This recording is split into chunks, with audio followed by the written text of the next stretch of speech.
Et c'est dans ce contexte, au lendemain de la mort en prison de l'opposant au Kremlin Alexeï Navalny, que s'ouvre officiellement ce samedi la campagne électorale pour la présidentielle en Russie. Pour en parler, nous recevons aujourd'hui Sylvie Berman, ancienne ambassadrice de France à Moscou. Bonjour, merci d'être avec nous.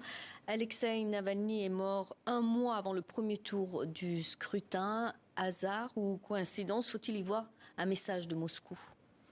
Alors, la responsabilité de Moscou est évidente dans sa mort, ce qui ne veut pas dire qu'il a été tué sur un ordre immédiat, mais de toute façon, sa condamnation à 19 ans de prison et l'envoi dans une colonie pénitentiaire au-delà du cercle polaire le condamnait à mort, d'autant plus qu'il n'avait pas accès à ses médicaments selon ses avocats et sa famille. C'était l'opposant numéro un, comme on l'a dit, de Vladimir Poutine, qui a toujours empêché qu'il se présente aux élections, parce qu'en 2013, aux élections à Moscou, il avait quand même eu 27% des voix. Et en 2018, alors que j'étais encore à Moscou, il y a eu un prétexte administratif pour le mettre à l'écart. Là, cette fois-ci, c'était vraiment une mise à l'écart définitive, et de toute façon, le refus d'avoir le moindre candidat qui ne soit pas sur la ligne du Kremlin, puisque Nadiejdine, qui était soutenu par précisément Navalny, n'a pas pu se présenter en fonction de la décision de la commission électorale qui, naturellement, est aux ordres du Kremlin. Et pour les Russes, que représente la mort d'Alexeï Navalny, la fin d'un espoir? Est-ce qu'une opposition peut encore voir le jour, selon vous? Alors, pour le moment, c'est totalement exclu. Il y a quelques prisonniers, comme par exemple Karamurza, mais et puis il y a un risque qui pèse sur le directeur de Mémorial également, Orlov, mais il n'y a pas d'espace pour l'émergence d'une opposition. Depuis le début de la guerre, Vladimir Poutine a décidé de la fermeture de tous les médias indépendants, et donc il n'y a plus d'informations qui ne soient pas celles décidées par le Kremlin. Et alors, comme on est en période de guerre, même si Poutine refuse de le qualifier de guerre, c'est l'équivalent d'une loi martiale, en fait. Et donc, l'impossibilité pour toute opposition dans le pays, le simple fait d'aller déposer des fleurs vaut arrestation. Et quelles conséquences la mort d'Alexeï Navalny peut avoir sur l'élection présidentielle russe à venir? Aucune. Enfin, je ne pense pas que c'est la moindre influence, parce que de toute façon, les dés sont jetés. C'est un plébiscite plus qu'une élection. Elle ne se déroulera pas comme celle de 2018 sous la supervision de l'OSCE. Donc, les autorités auront toute latitude pour décider des résultats finaux du taux de participation. En plus, ça va se dérouler sur 3 jours et non pas une seule journée. Donc, bon, ça laisse la possibilité de manipulation, et par ailleurs, il va y avoir un vote électronique qui est beaucoup plus difficile à contrôler aussi. Donc, ce n'est pas une véritable élection, et de toute façon, Poutine va la gagner avec un très haut taux de participation et un résultat également très élevé. Il avait plus de 76% déjà en 2018, alors que bon, les conditions, sauf qu'aucun candidat d'opposition réelle n'a pu se présenter, mais le déroulement était à peu près normal. Donc cette fois-ci, à la fois le taux de participation et les résultats seront très élevés.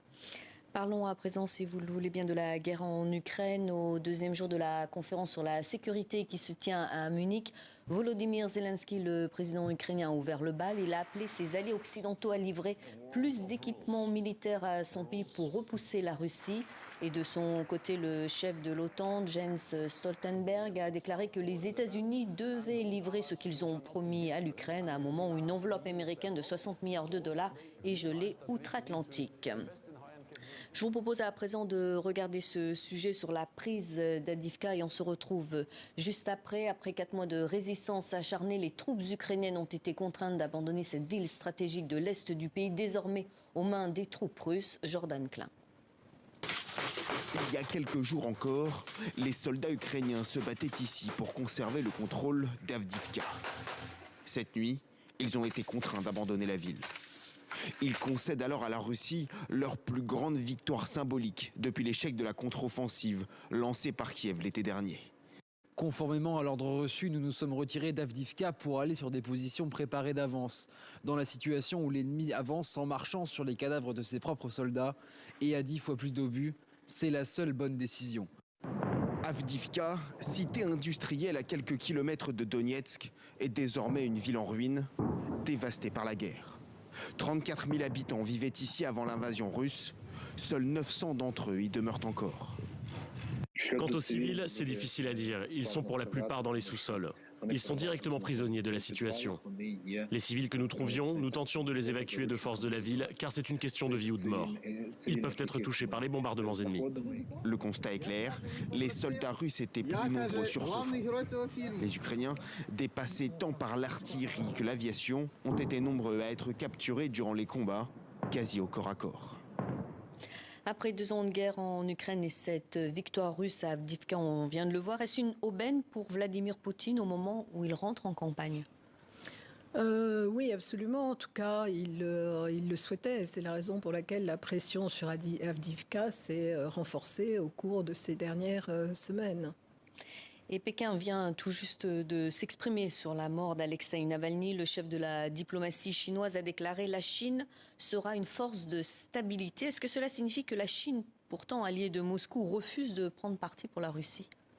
La Chine s'efforce de rester en tout cas en apparence neutre, mais en même temps ne veut pas critiquer directement la Russie, donc elle maintient cette position.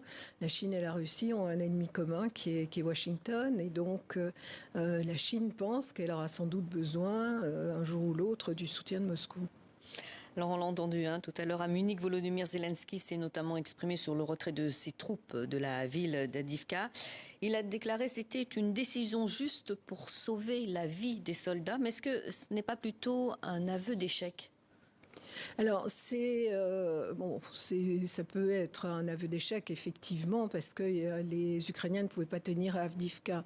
Mais ce qui a changé par rapport à Bakhmout, c'est que pour Bakhmout, il a insisté jusqu'au bout pour que l'armée ukrainienne résiste. Et il y a eu énormément de morts alors qu'ils ont perdu Bakhmout de toute façon.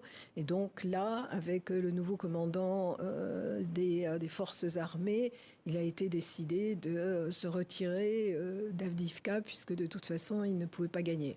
Est-ce que cette guerre va peser sur le scrutin en Russie ? Non, je ne pense pas, parce qu'on parle très peu de la guerre de toute façon, qui est censée ne pas exister. Mais en revanche, la victoire nette de Vladimir Poutine pourra être interprétée comme un soutien à sa politique, y compris en Ukraine, et ça confortera son pouvoir en Russie. Merci beaucoup Sylvie Berman pour cet entretien. Je rappelle que vous êtes l'ancienne ambassadrice de France à Moscou. Merci d'être venue sur le plateau de TV5 Monde.